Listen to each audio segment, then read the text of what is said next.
Alors, on continue le traitement de l'exercice numéro 3 de la session de rattrapage de l'année universitaire 2014-2015.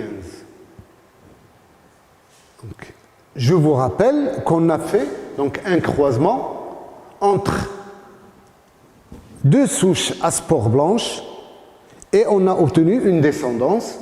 Cette descendance-là, donc nous avions déterminé qu'on a une ségrégation 3-1, donc il y a deux couples d'allèles qui sont indépendants et qui sont impliqués dans ce croisement-là. Et donc nous avions répondu à la question petit a, c'était l'interprétation des résultats. Nous avions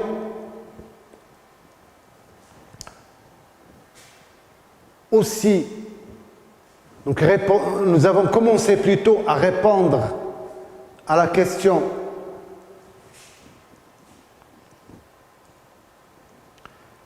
cette question B.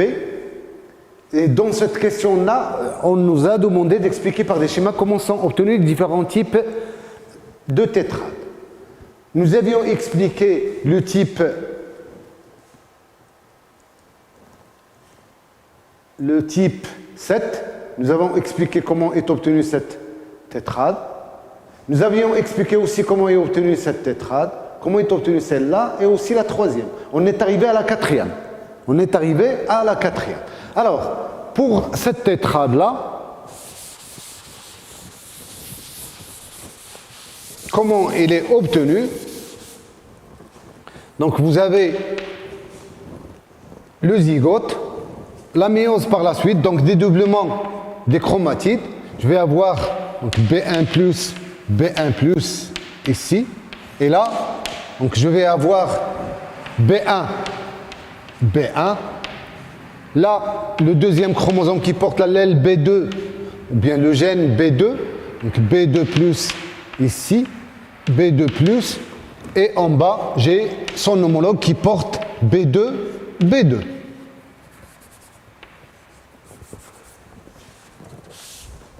Alors, comment on va obtenir cette quatrième tétrade? Donc, je dois avoir deux crocylons verts. D'ailleurs, si vous remarquez les effectifs, vous avez des asques qui ont des effectifs élevés, des asques qui ont des effectifs moyens et des asques qui ont des effectifs faibles.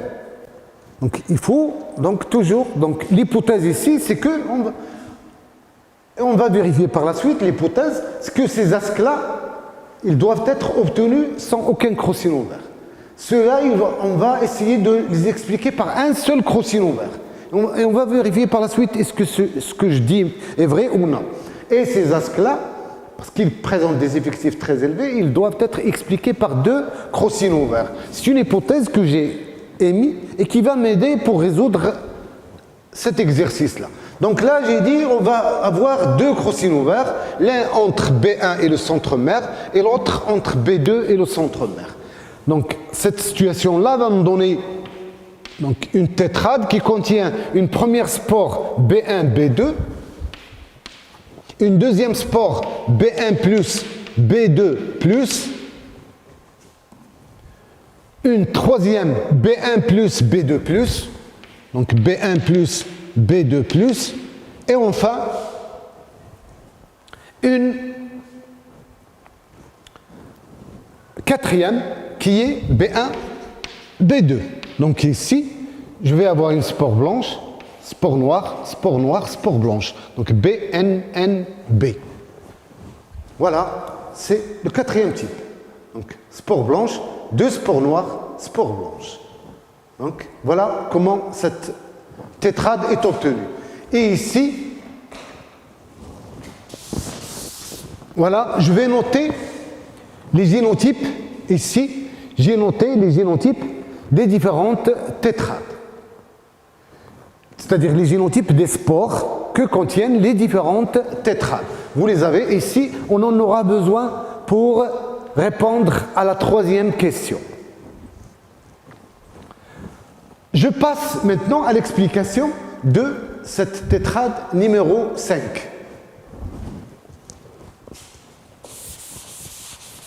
La tétrade numéro 5, donc j'ai pour cette tétrade-là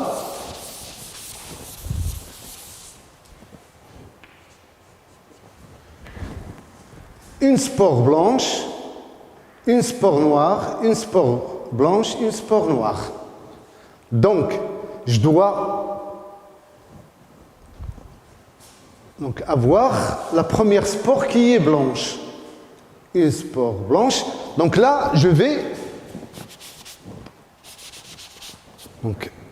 mettre en haut ici le chromosome qui porte B1 et ici B1+. Et la même chose pour le chromosome qui porte le gène B2. Je vais mettre en haut B2 et ici l'allèle sauvage B2+. Donc, par la suite, dédoublement des chromatides. Je vais avoir ici B1, ici B1. En bas, B1+, B1+. L'autre chromosome, donc B2, B2. Ici, B2+, B2+. Donc, spore blanche. Donc, je dois expliquer cette tétrade, la cinquième. Spore blanche, spore noire, spore blanche, puis spore noire. Donc, je dois avoir deux crocinovaires toujours, l'un entre B1 et le centromère et l'autre entre B2 et le centromère. Et si, qu'est-ce que je vais avoir comme génotype? Des spores au niveau de la tétrade, B1, B2. Donc ici c'est la cinquième. Donc B1, B2, voilà, B1, B2. Puis je vais avoir B1 plus B2 plus, B1 plus B2 plus, puis je vais avoir B1, B2, B1, B2, et enfin B1 plus B2 plus, B1 plus B2 plus. Donc, spore blanche, spore noire, spore blanche, spore noire. C'est la succession que j'ai au niveau de cette tétrade-là. Spore blanche, spore noire, spore blanche, spore noire. Voilà donc comment est obtenue la cinquième tétrade et je passe à la sixième. Au niveau de la sixième, donc je dois avoir une spore noire, une spore blanche. Voilà. Donc ici, j'inverse. Je vais avoir B1 plus B1, B2 plus B2. Dédoublement des chromatides. Donc je vais avoir ici B1 plus B1 plus, B1, B1, le deuxième chromosome B2 plus B2 plus, et ici B2, B2. Donc spore noire au début, puis spore blanche, et je finis par une spore blanche. Donc voilà, je dois avoir deux crocinovaires, l'un entre B1 et le centromère, et l'autre entre B2 et le centromère. Donc ceci me donnera un génotype B1 plus B2 plus, donc spore noire, puis spore blanche, puis spore noire, puis spore blanche. C'est bien la succession que je cherche, noire, blanche, noire, blanche. Donc cette sixième tétrade contient plutôt, voilà, oui, exactement, la sixième tétrade contient des spores qui ont les génotypes suivants. Vous avez B1 plus B2 plus, B1 plus B2 plus, B1 B2, B1 B2, puis B1 plus B2 plus, B1 plus B2 plus, et enfin B1, B2, B1, B2. Et voilà, donc j'ai expliqué comment est obtenue cette tétrade-là que vous avez, c'est-à-dire la tétrade numéro 6. Voilà les génotypes des spores qu'il contient. Et pour la septième, je l'ai expliqué au début, c'est une tétrade qui contient les spores qui ont le génotype. Donc la septième tétrade, j'ai commencé par l'expliquer. Donc dans l'autre séquence vidéo, les génotypes ici, ce sont les génotypes B1, B2, B1, B2.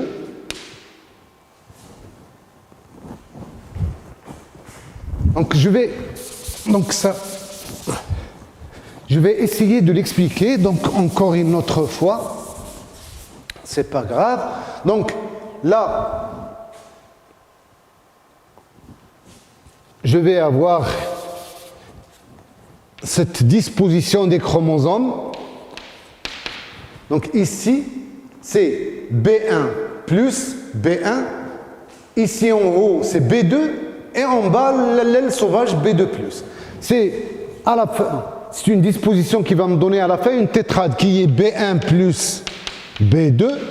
Et puisque les chromatides sont dédoublés, je vais avoir ce génotype-là deux fois. Donc B1 plus B2. Puis B1 B2 plus, B1 B2 plus et B1 B2 plus. Donc spore blanche, blanche, blanche, blanche. Donc la cinquième, plutôt la septième, tétrade présente des spores qui ont les génotypes donc B1 plus B2,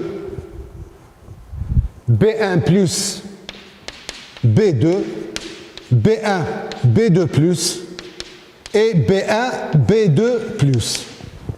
Voilà pour la septième et je passe à la huitième.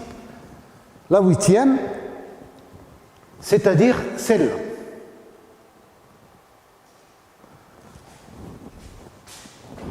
Alors, comment on va expliquer cette tétrade-là? Donc, il a une spore noire et trois spores blanches.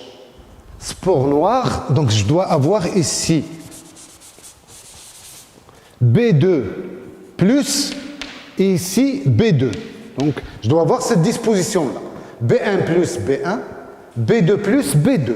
Dédoublement, donc des chromatides, ce qui me donnera ici B1 plus, ici B2, plutôt B1,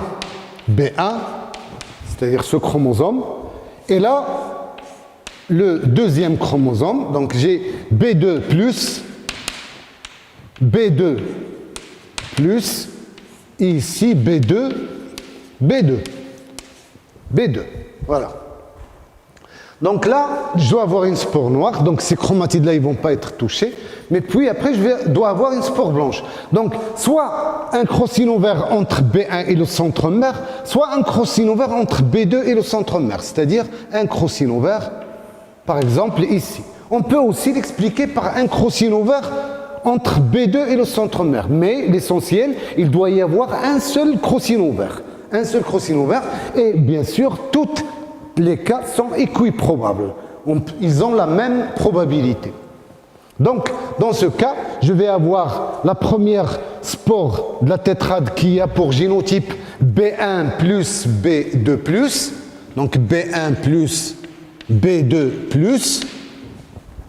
La deuxième qui a pour génotype B1 B2 plus. Donc, B1 B2 plus. Parce que le crocinover, il va faire passer B1 ici en deuxième position. Donc j'aurai B1, B2+. Puis une autre troisième spore, B1 plus B2. Donc B1 plus B2. Et enfin, une tétraspore B1, B2. B1, B2. B1, B2. Donc, voilà, ici j'ai une spore noire, spore blanche, spore blanche, spore blanche. C'est bien la succession que vous avez ici au niveau de cette huitième tétrade, spore noire et 3 spores blanches.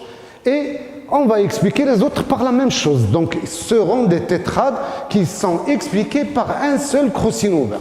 Donc là, pour la 9e, par exemple, donc je dois avoir une spore blanche, puis une spore noire, puis 2 spores blanches. Donc c'est toujours, je garderai cette position-là, mais le crocino vert, il sera donc entre cette chromatide et cette chromatide. Ce qui va me donner, donc, premièrement, une spore B1, B2+, donc B1, B2+, B1, B2+, puis B1 plus B2+, donc B1 plus B2+, B1 plus B2+, puis une spore B1 plus B2, B1 plus B2, et enfin une spore B1, B2. Une spore B1, B2. Donc, ici c'est la 9e. J'ai une spore blanche, une spore noire et 2 spores blanches. C'est bien la succession que j'ai ici au niveau de la 9e. Spore blanche, puis spore noire, puis 2 autres spores blanches. Et j'arrive à la 10e tétrade où j'ai 2 spores blanches. Voilà. Donc ici, je vais donc inverser les allèles. Ici, c'est B1+, et ici, B2+. Donc B1, B1+, B2, B2+, B2+. Après le dédoublement des chromatides, je vais avoir la situation suivante. Donc j'ai B1, B1, B1 plus,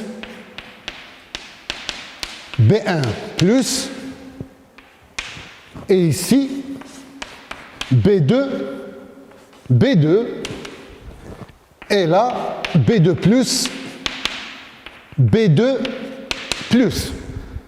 Donc là, je dois avoir une spore blanche, la 10e, on est arrivé à la 10e. Spore blanche, donc spore blanche.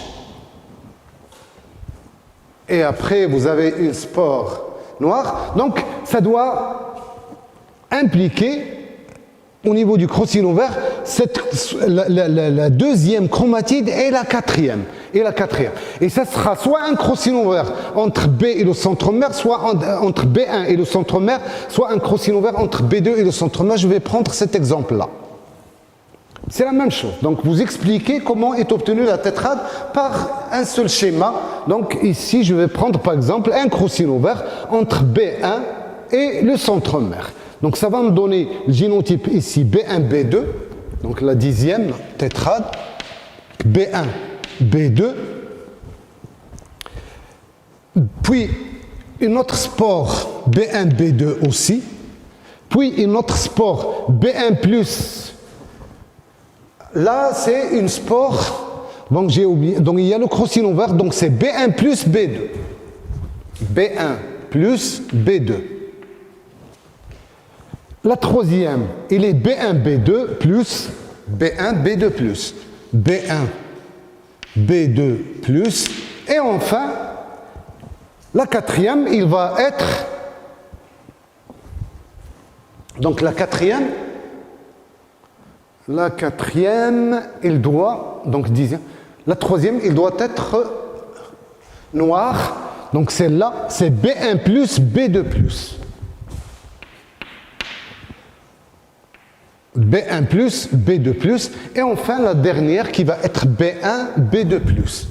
B1, B2 plus. Donc je répète, voilà la première, il est B1, B2. La deuxième, B1 plus va passer ici, donc il sera B1 plus B2, B1 plus B2. La troisième, il est B1 plus B2 plus, B1 plus B2 plus. Et puis enfin, vous avez la dernière qui est B1 va passer ici, donc B1 B2 plus, B1 B2 plus. Donc, vous avez une spore blanche, spore noire, spore blanche. Voilà, blanche, blanche, noire, blanche. C'est bien cette succession que j'ai au niveau des résultats. Et j'arrive à la dernière tétrade, la tétrade 11, où je dois avoir 3 spores blanches et une seule spore noire. Donc, ça va nécessiter cette position-là.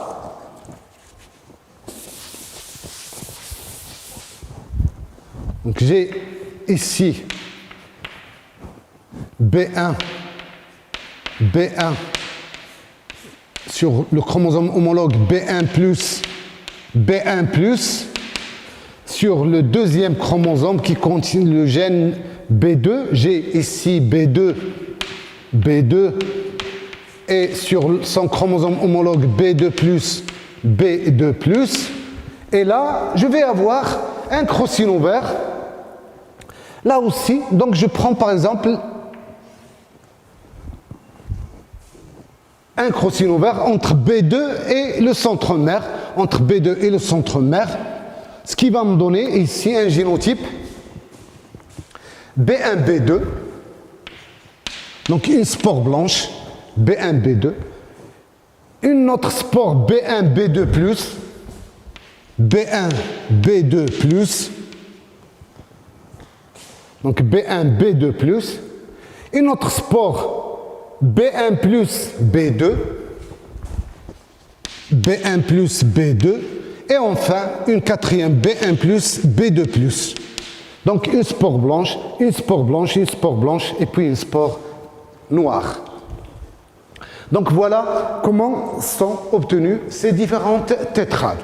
Et j'arrive à la troisième question.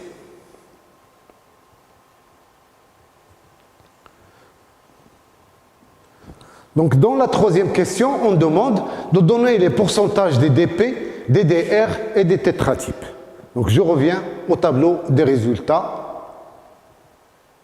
Donc on demande le pourcentage des DP, le pourcentage des DR et le pourcentage des tétratypes. Donc on sait, on demande le pourcentage des DP, pourcentage des DR et aussi le pourcentage des tétratypes. Je vous rappelle, le croisement, c'est le croisement B1, B2+, donc une souche blanche, donc, qui a les spores blanches, croisée avec une deuxième souche qui a un génotype différent et qui présente le même phénotype spore blanche. Donc B1+, B2. Donc les spores parentales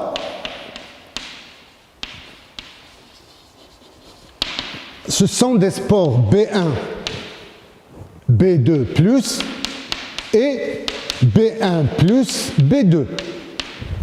Et les spores recombinantes, ce sont les spores B1, B2 et B1+, B2+. Donc voilà les spores parentales, voilà les spores recombinantes. Donc on va examiner les asques. Si on a un asque qui contient uniquement des spores parentales, donc c'est un DP. S'il contient uniquement des asques, plutôt des spores recombinantes, donc c'est un DR. S'il contient la moitié des spores parentales, la moitié des spores recombinantes, c'est un tétratype. Alors, pour cette première tétrade, contient les spores B1, B2. B1, B2, c'est une spore recombinante. Donc c'est une spore recombinante. B1, B2 recombinante. B1 plus B2 plus recombinante B1. Donc ici nous avons un DR. Donc c'est un DR. Parce qu'il contient uniquement des spores recombinantes. Pour cette tétrade, des spores recombinantes. Donc B1 plus B2, B1 plus B2 plus, B1, B2, B1. Donc c'est un DR aussi. Pour le troisième, il contient uniquement des spores recombinantes. B1 plus, B2 plus recombinante, B1, B2 recombinante, B1, B2 recombinante, B1 plus, B2 recombinante. Donc c'est un DR. Et ici, c'est aussi un DR parce qu'il contient uniquement des spores recombinantes. Pour le cinquième tétrade, vous avez B1, B2 recombinante, recombinante, B1, B2 recombinante, recombinante. Là aussi, c'est un DR. Pour le sixième type, une spore recombinante, recombinante, recombinante, recombinante. Donc c'est un DR aussi. La septième, B1 plus B2, B1 plus B2. Donc c'est une spore parentale. Là aussi, B1 plus B2 parental. B1, B2 plus, c'est une spore parentale. Donc ici, c'est un DP. La huitième, une spore recombinante, B1 plus B2 plus. Une spore parentale, B1, B2 plus.